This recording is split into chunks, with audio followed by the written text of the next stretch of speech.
Now, I want us to look at this very simple demonstration of the transmission of pressure in liquids. In this bottle, we have water. The bottle has several holes.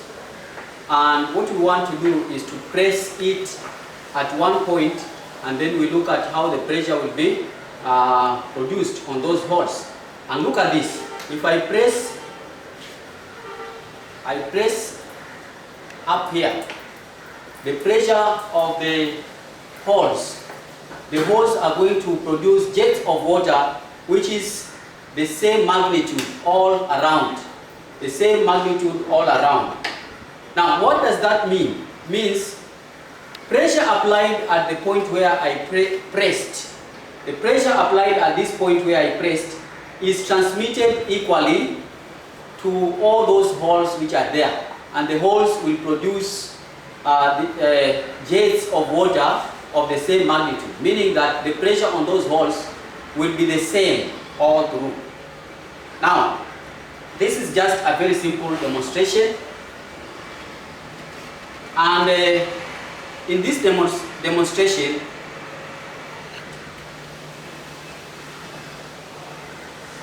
brings us to the principle of transmission of pressure in liquids, which we call the Pascal's principle, which states that pressure applied at one part of an enclosed liquid is transmitted equally to all other parts of that enclosed liquid.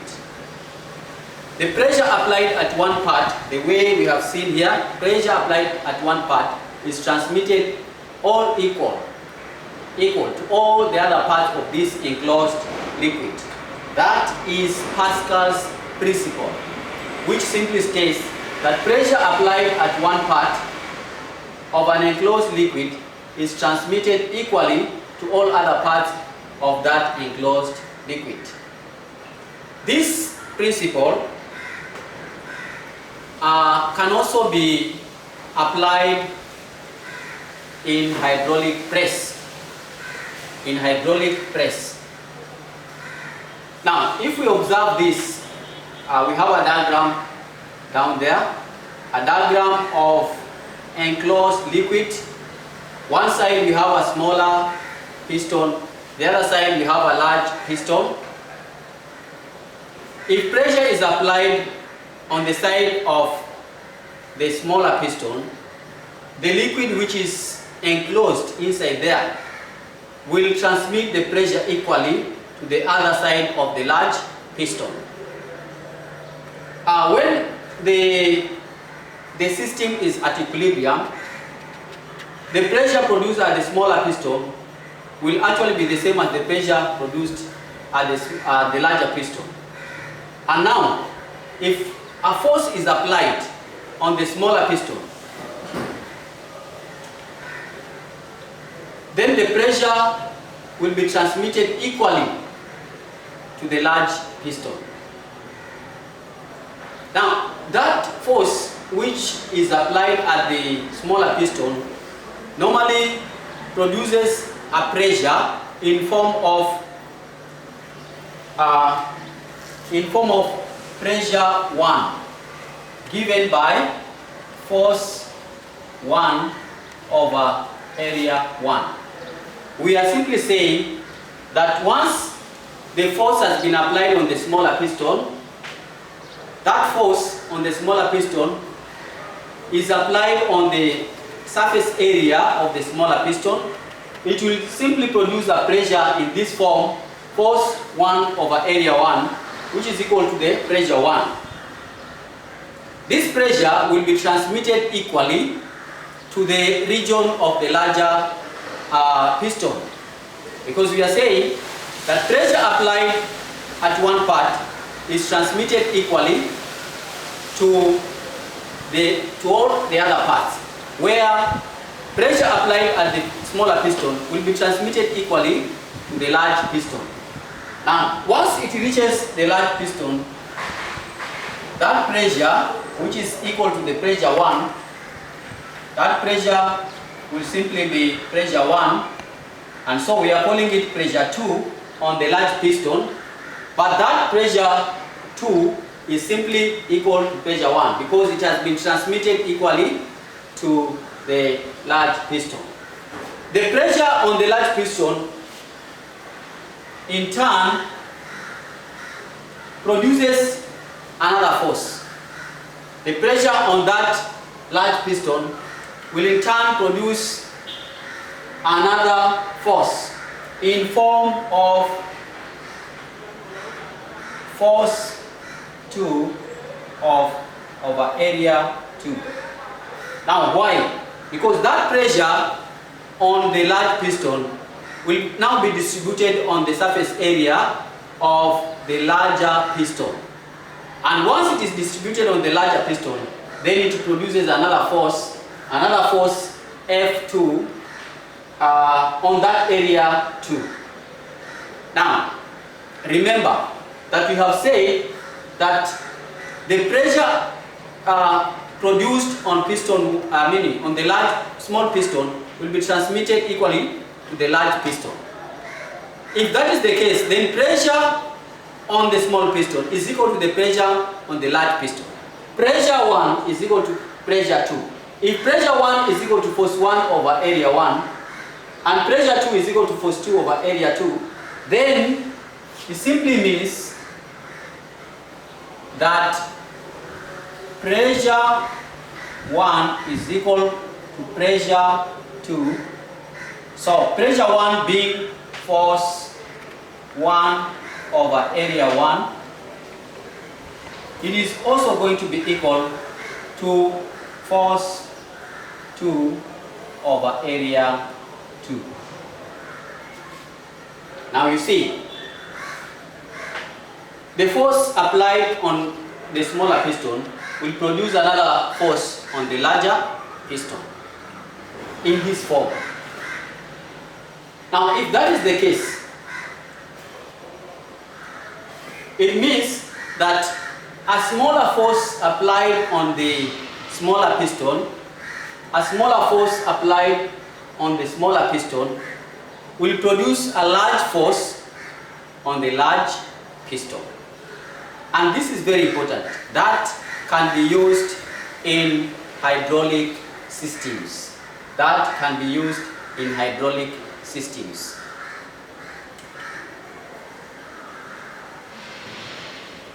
Now let us take an example. Let us take an example. This example which is given here. The area of a smaller piston of a hydraulic press is 0.01 square meters, and that of the bigger piston is 0.5 square meters.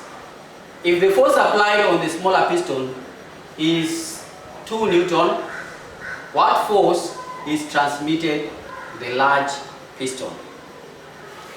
Now, if we want to solve such a question, we want to get the solution of this question, then we have to remember the Pascal's principle of transmission of pressure in liquids.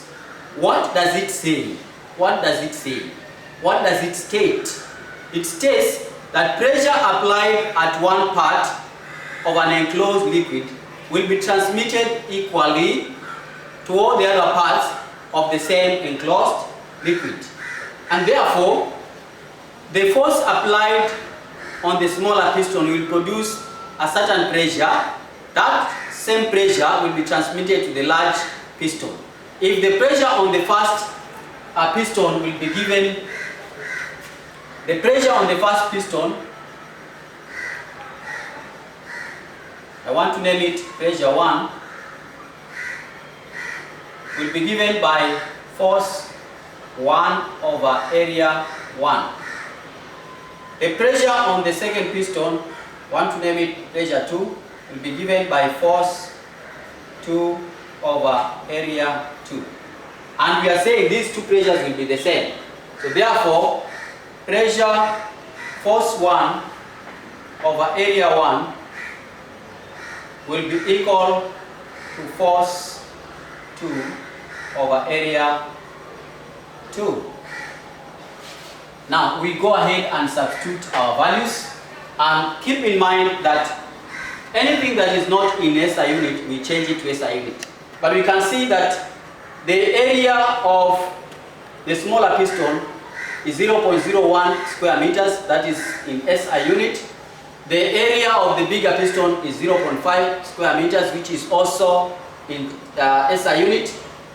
The force applied on the smaller piston is 2 Newton, which is also in SI unit. So we are simply going to substitute those values inside here.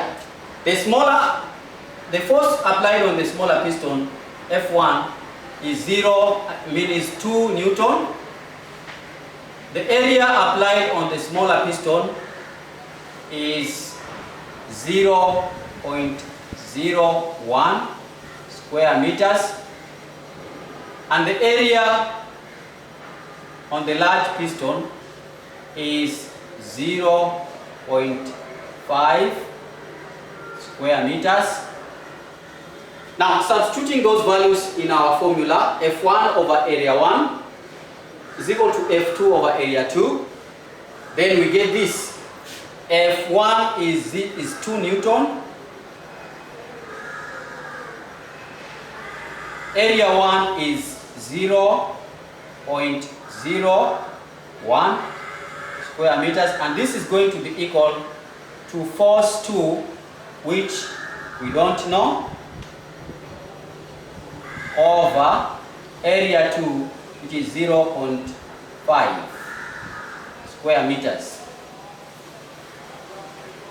We can cross multiply what we have. We can cross multiply what we have there, so that this is what we get. F2 is going to be equal to 2 Newton multiplied by 0.5 square meters. Then we are going to divide this by 0.01 square meters.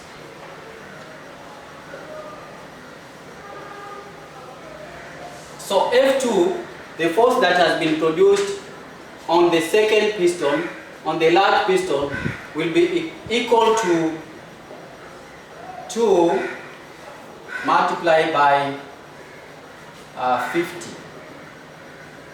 1, 2, 1,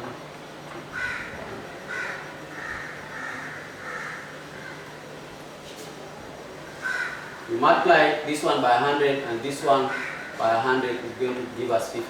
So in other words, what do we get as F2? F2 is going to be the same as 100 Newton. Now 100 Newton is several times larger than the 2 Newton which has been applied on the smaller piston.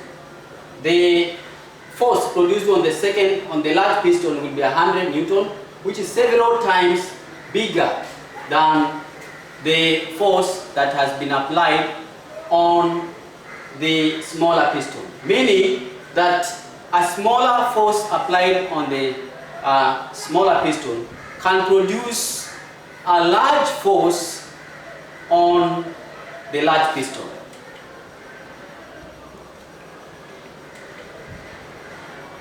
Now, try this. Look at this one. The figure below shows a hydraulic lift.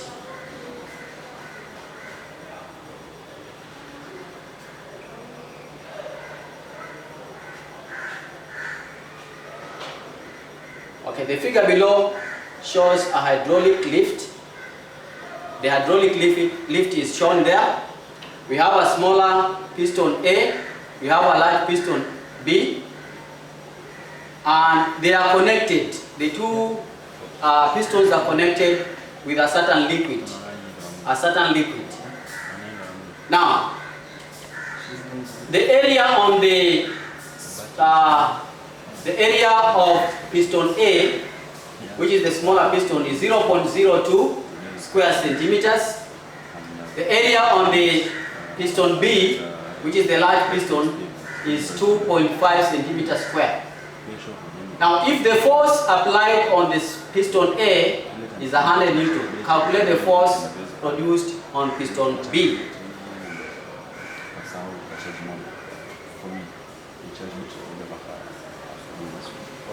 Now, how do we calculate this? How do we calculate this as a learner? How do we calculate this? Let me give you some 2 minutes for you to try to calculate, and then we look at how we do it.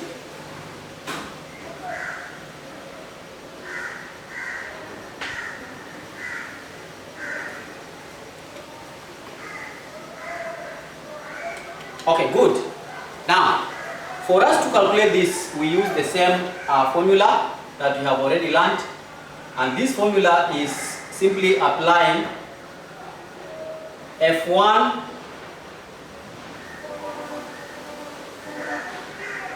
over area 1.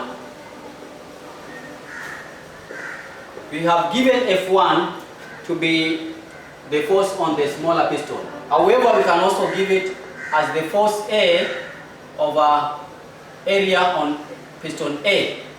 Force on piston A over area on piston A will be the same as force on piston B over the area on piston B. And the force on piston A, as we are told, is equal to 100 Newton. The area on piston A, we are also told that it is 0.02 square meters, but we need to change that one and make it square square centimeters, but we need to make it square meters.